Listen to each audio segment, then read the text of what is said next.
प्रश्न आपने किया द्विदल के संबंध में। द्विदल का मतलब होता है जिसके दो फाड़ हो सकते हो।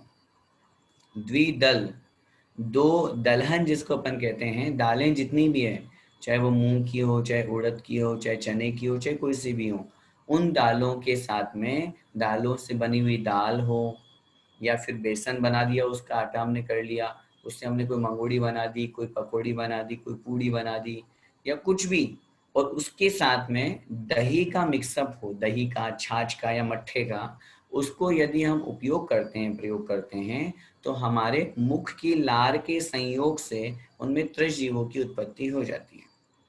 जब हमने दही का कटोरा लिया और उसमें बड़ा डाल दिया, है ना, जो किसी मूंग की दाल का है, किसी का भी बना हुआ है, तो अभी जब वो बड़ा हमने डाला उसमें, तब जीव उत्पत्ति नहीं हुई।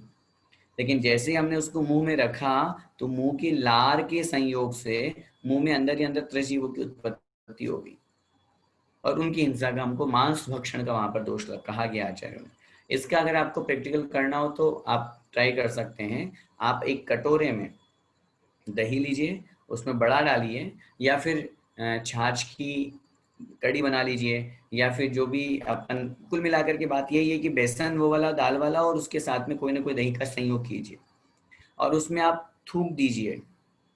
जब आप पिक करेंगे, थूकेंगे, थूकने के बाद आप उस कटोरी को, उस बाउल को आप छत पे रख दीजिए। थोड़ी देर बाद में कौवे चोंच मारते हुए नजर आएंगे आपको उसमें।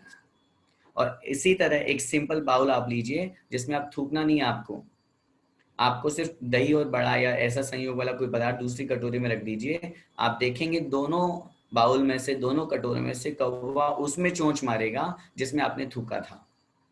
वो क्या खा रहा है? वो उन कीड़ों को खा रहा है, छोटे छोटे जीवों को खा रहा है जो उसमें पैदा हो गए, जो उसी रंग के हैं, जो हमें अपनी आंखों से नहीं दिखाई दे रहे हैं, लेकिन उसको उसमें स्वाद आ रहा है, उस कोए को।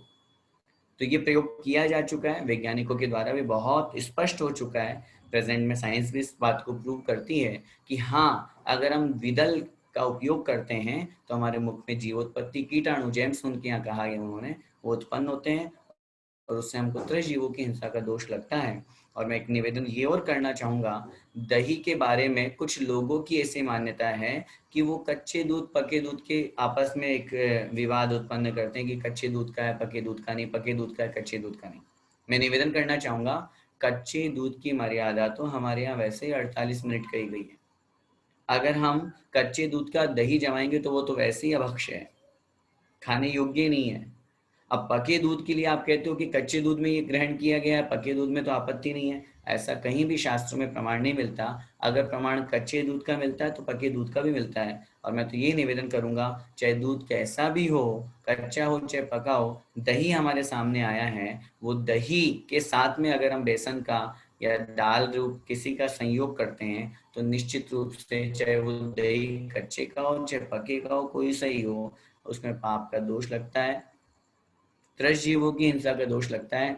आचार्यों ने इसको अभक्ष्य कहा है। इसलिए हमें सिर्फ जीव की चटोरी स्वाद के पीछे त्रिजीवों का घात नहीं करना चाहिए, उससे बचना चाहिए।